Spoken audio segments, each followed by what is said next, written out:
years ago to this day, I found out that I finally passed the bar. I know bar results are coming out for a lot of states right now this week. You probably have gotten yours. If you are somebody that's gotten yours and you did not pass on your first time, second time, whatever the case may be, I want to tell my story to you so that you can know that it will be okay. Everything will work out. You do still got to put in work, but it will work out, okay? So, to my story, I graduated law school back in 2020, right? December 2019, to be exact. I did all the things I was supposed to do in law school. I wouldn't say I was like the top 10%, but I was in a good, GPA range. I did a dual degree program, a JD, and a master's in public health, okay?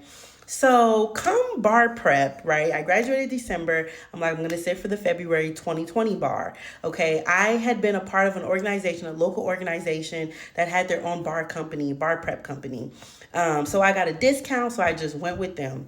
That was the first mistake. Okay. No shade to them. It just didn't work for me. But I did everything I was supposed to do in that program and I did not pass that first time. Now, remember February 2020, okay? So I failed. I got my results March in the pandemic and was like, oh God, what the, like, okay, alrighty. So then I applied to take the July 2020 bar. That bar was a hot mess, especially in the state that I was in. The bar prep company that I had used the first time offered free prep for me. So being naive, I took it, okay?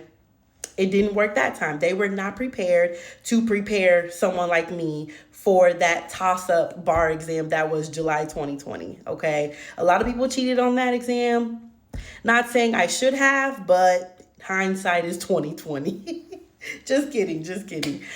So that was strike two. All right, so I'm like, okay, girl, let's have a come to Jesus moment. Like, you have failed 2 times now. Like, what? Something's got to give.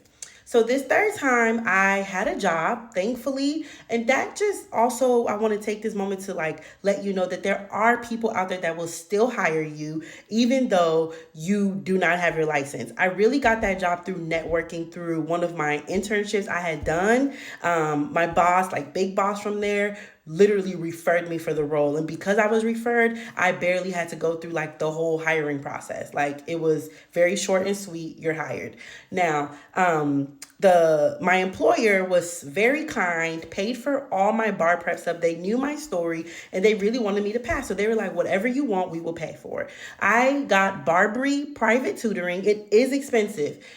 These are the tools that other people use to pass this exam.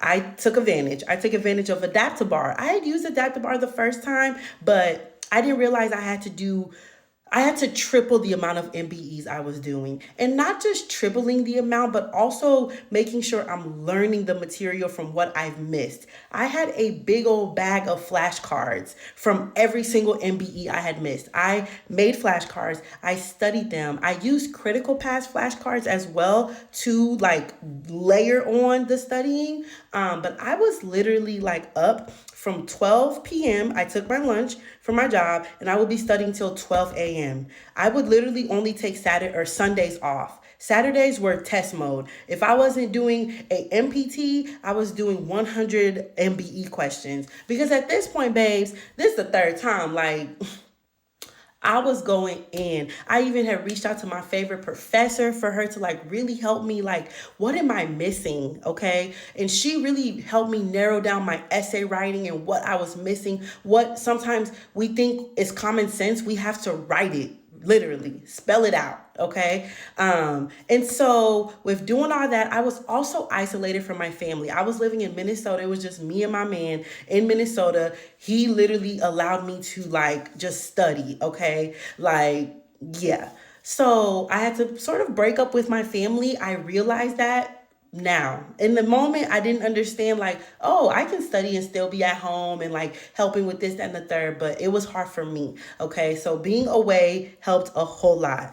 And then lastly, y'all, I would go into my bar prep every day watching a show that lifted me, kept me in high spirits. Because when you've failed this exam, you feel like You are worthless. We attach so much to our success in law school, passing the bar, succeeding, that like failure feels like absolute. I mean, yeah.